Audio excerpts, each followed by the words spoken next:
Welcome back to the world of Daniel Hadwyn. Get ready to immerse yourself in the next chapter of his thrilling journey through a world of magic and adventure.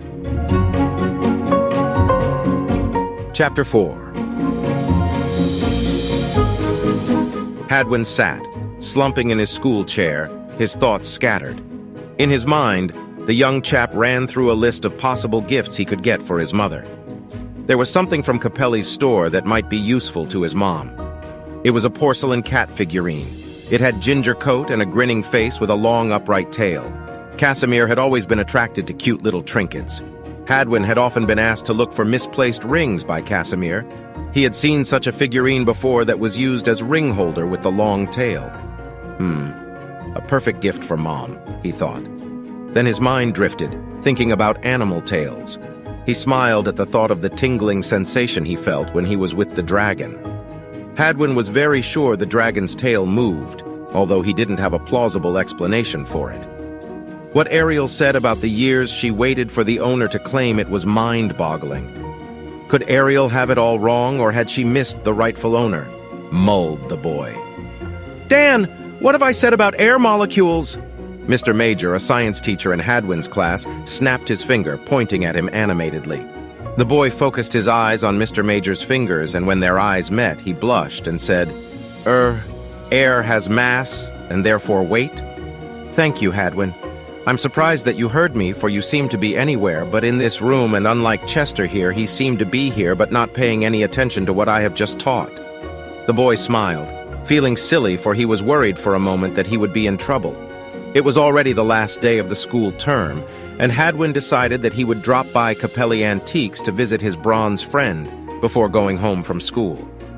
He needed to get the cat figurine for his mother, and what better excuse to stop over at Capelli. The Tibetan bell sang as Hadwyn opened the door. He took a peek into the shop, and seeing no customer there, he stepped in. Ariel's heart raced when she saw Hadwyn.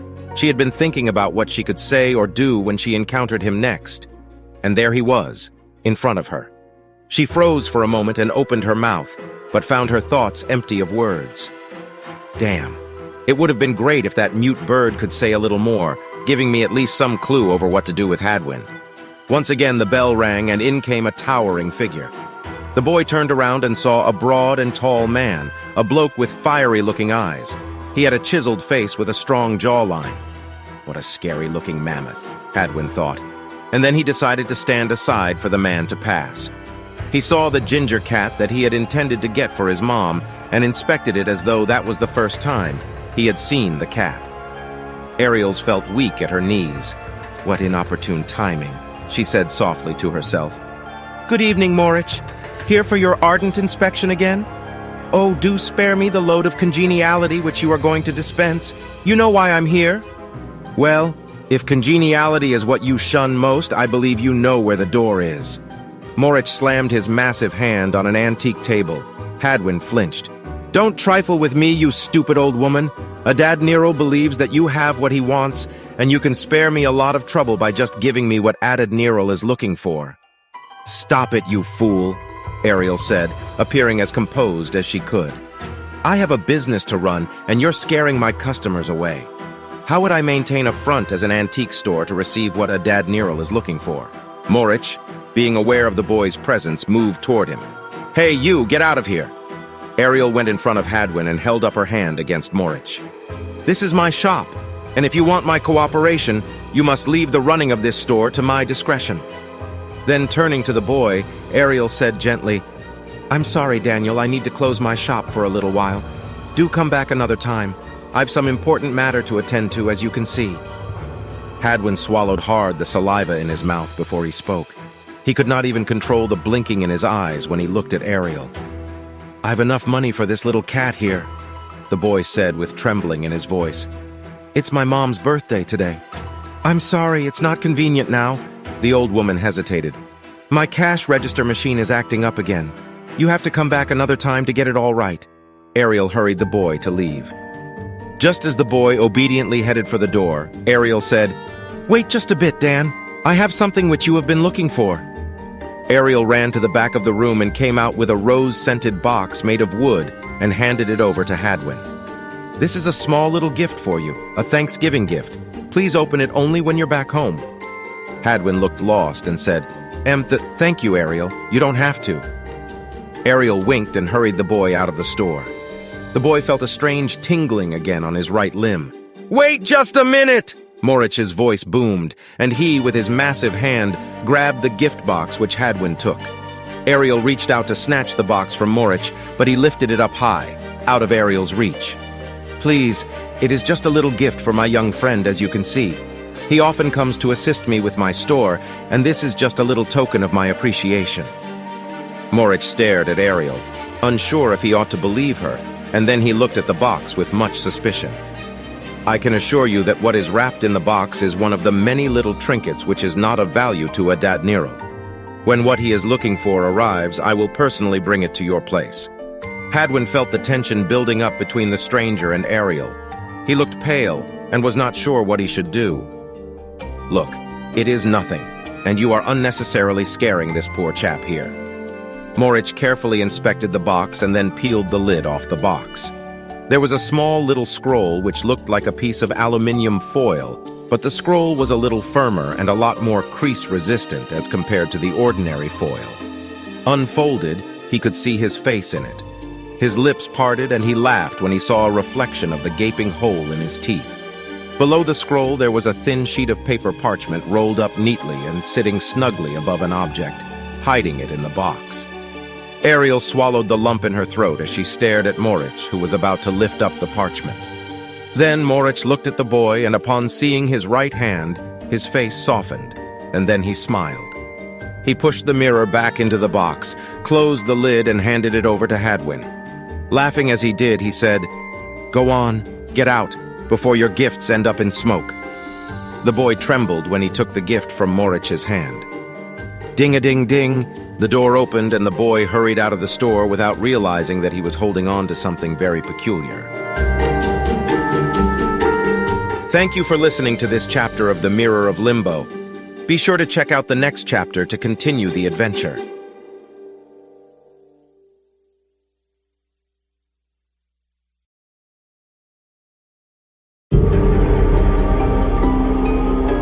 Welcome back to the world of Daniel Hadwyn. Get ready to immerse yourself in the next chapter of his thrilling journey through a world of magic and adventure. Chapter 5, Part 1.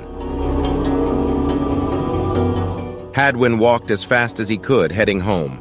He was excited about the collection of gifts that he had received from Ariel, but not without trepidation when he thought about the towering figure that harassed Ariel. There was a mixed amount of disappointment, too, as he had not gotten a gift for his mom. When he reached home, he walked straight to his room. "Is that you, Dan?" his mom hollered. "Yes, Mom. I will come to the kitchen in a moment." "That is all right, Dan. Just want to be sure that it is you and not someone else." "Okay, Mom. No worries." His reply was short and clipped, for he could not wait to check what were in the gift box. Hadwyn grinned. He placed the box on the table. He had half hoped that what was in the gift box was the dragon, and yet he doubted his fortune. Ariel did say that the dragon was meant for someone who did not materialize for years to lay a claim to the precious object. He pulled out the mirror-looking scroll and saw his reflection, a smiling face. What a curious gift and a strange day, Hadwyn thought. He became hesitant to pull out the sheet of paper, fearing that his hope would be dashed soon enough when the contents in the box were finally revealed. He touched the paper and then pulled his hand away. The parchment had a strange texture. It was soft and velvety. Once again, he felt a funny sensation on his right hand. The feeling was a milder version of pins and needles. He smiled, for that was the same prickling he got when he was with the dragon. He looked hard at his right hand. There he saw an incomplete limb, a hand with pincer-looking digits, made up of only an underdeveloped thumb and a middle finger. The disfigurement, a congenital condition, was unsightly even to himself.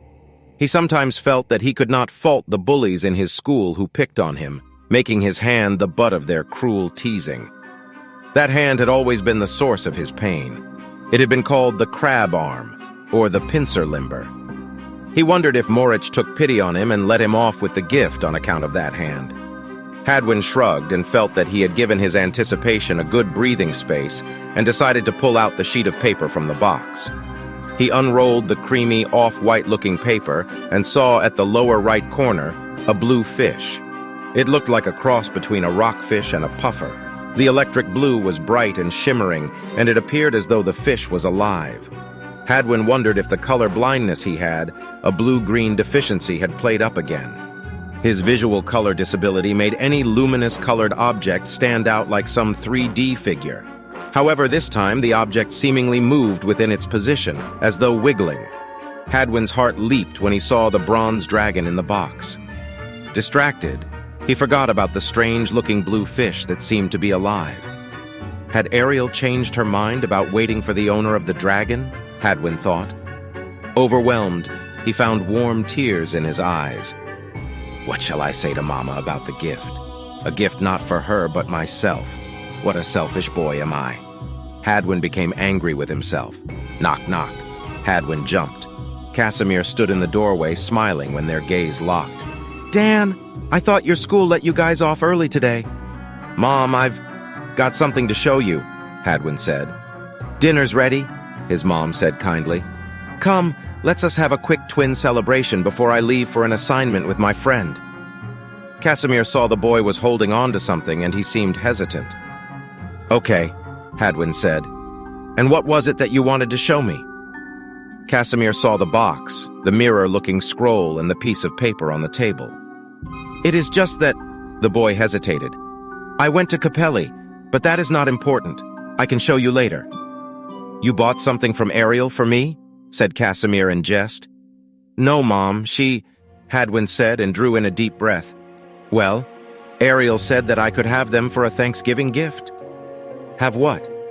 Casimir paused, and then she frowned before saying, You got the bronze figurine? She said that it is a gift for me for the Thanksgiving celebration. She can't possibly know that it is your birthday today? Hadwyn looked sheepish. No, Mom, it's a Thanksgiving gift. Casimir pouted and her frowning deepened. Oh, Mom, now you think that I'm lying about it? I am not saying that, but I believe you told me the other day that the dragon is not for sales, and she has been waiting for the rightful master to go and claim it from her, didn't you? I know. That was what I had been told. Hadwyn suddenly gasped, and with his eyes all wide, he added, Hey, I'm 14 years old, and the dragon has been waiting for me all along. The boy seemed hurried with his reasoning, and that didn't escape his mom's observation. That is a ridiculous thing to say. The furrows on Casimir's forehead did not go away. This is a finely crafted figurine, and it could easily fetch close to a few hundred. Knowing Ariel, that would be the last thing she did. Give away such an expensive gift, Casimir said. I get it that you liked the dragon and had wanted me to get it for you, but, Mom, I was at Capelli to get something for my birthday, but instead you got tempted by something else? I did not steal the dragon if that is what you think, Hadwyn protested. Casimir bit her lower lip and then gently touched Hadwyn's shoulder. She held up her hand to Hadwyn, signaling to him to pass her the things that had accompanied the dragon. What are these for? A mirror and a piece of paper. Casimir took a closer look before saying, a blue fish? Hadwyn shrugged and said nothing while looking at his mother disappointedly.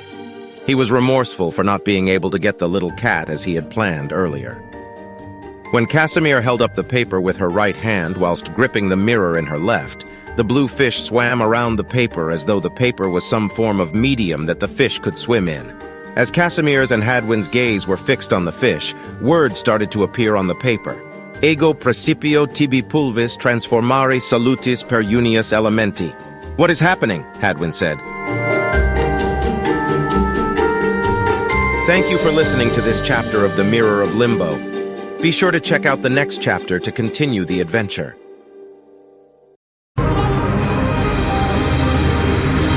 Welcome back to the world of Daniel Hadwyn. Get ready to immerse yourself in the next chapter of his thrilling journey through a world of magic and adventure. Chapter 5, Part 2.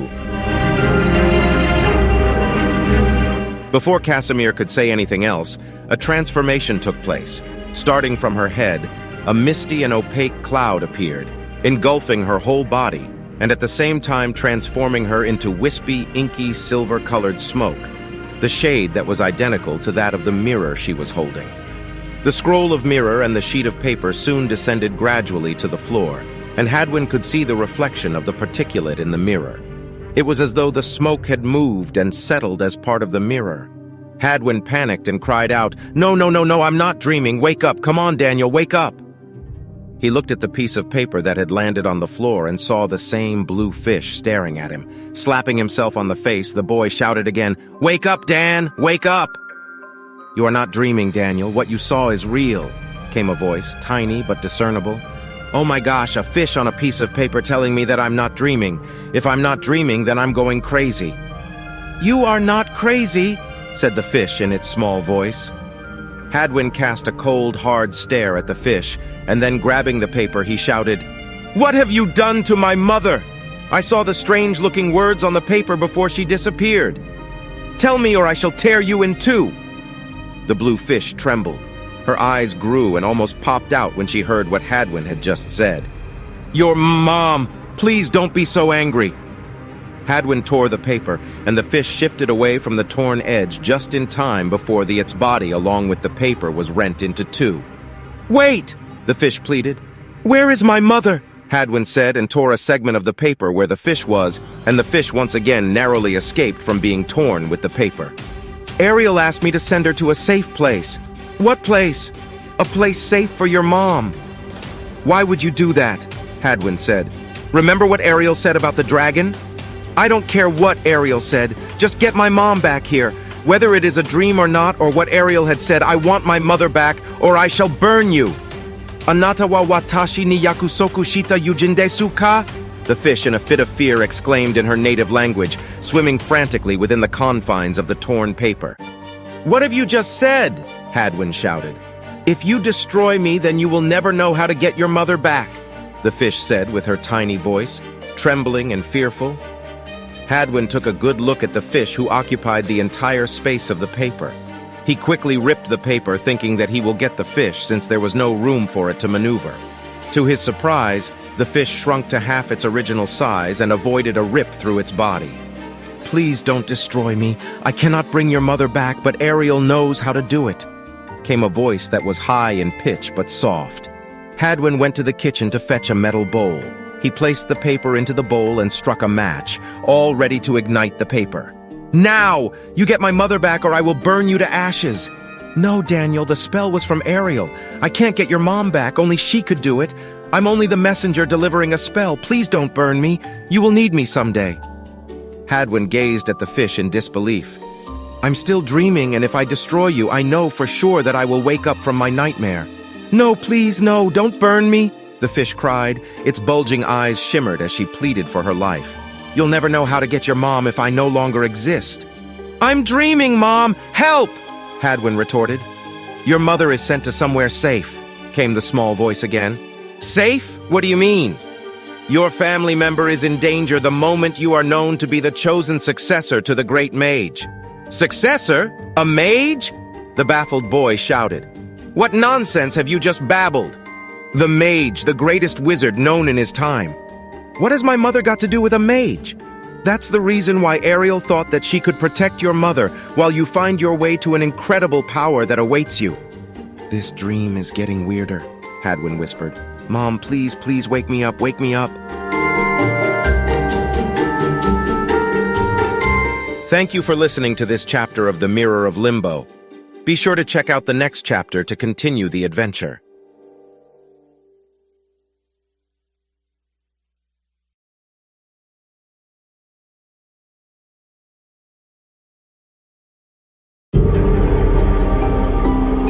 Welcome back to the world of Daniel Hadwyn. Get ready to immerse yourself in the next chapter of his thrilling journey through a world of magic and adventure. Chapter 6. Don't toy with me. You know what Adeniral could do to your husband. "Do I look like I'm playing games with you?" Ariel said, contempt thick in her voice. "Adeniral took my husband away and now you just wrecked my store. How do you think I feel?" He just stared at Ariel with not a shred of compassion in him. I will give you the goods the moment I receive them. Maurice did not reply. He was already observing the fat wooden bird that sat next to a vase. Please, it's a promise.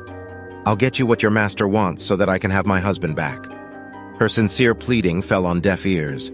Maurice inspected the artifacts one by one, as though doing a stock take on Ariel's goods.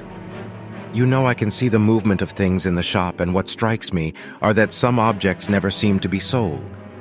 He took the golden bird on the shelf and said, like this one. He smiled and gazed at Ariel for a long time, watching her reaction.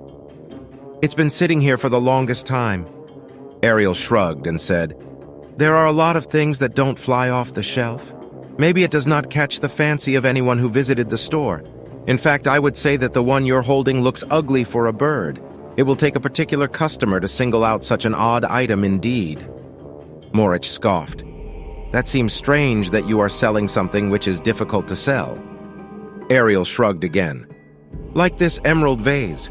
I do remember this vase. It has been gathering dust here.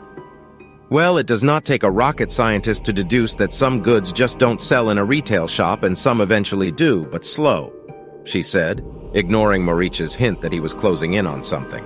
The man put the bird back onto its original position and proceeded to hold up the vase for a closer look. Just as I've thought. No price tag on it. What if I drop this ugly-looking vase?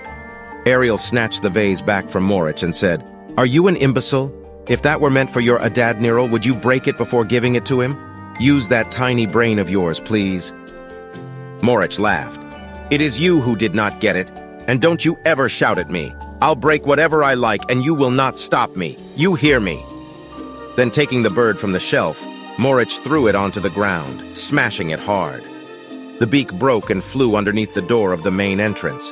Shame on you, bullying an old lady, she said and went on her knees, searching the ground for the broken beak. You don't fool me one bit, you shrew of a witch, exclaimed the huge man. He asked one of his servants to check on the items in the store to see how many did not have a price tag. Get out of my store, Ariel said. I don't have what you are looking for. Get out of here, she said while still hunting for the broken beak. Adadniral owns you and the store. I can do as I please with all the damn things inside here. I will take you to him with all of the stuff here in the store. He will deal with you directly. Ariel said nothing while she continued to search for the broken piece of the wooden bird. I think it is about time, too, that Adadniral beat the truth out of you and you won't be left with a pretty face to lie about anything.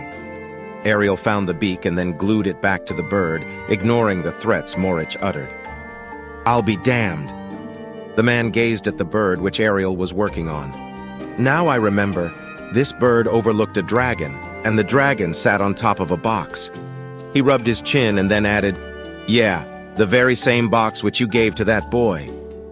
He stared at Ariel with his beady eyes, his face turning dark with anger as he waited for the elderly lady to respond. I don't know what you are talking about, Ariel said. You're hiding something.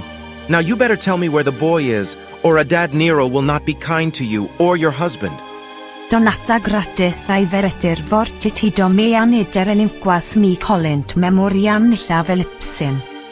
Ariel smiled as she uttered the words and held on to the leaves of the sweet flag plant that was in a pot, sitting next to the shelf where the wooden bird that she had just mended sat.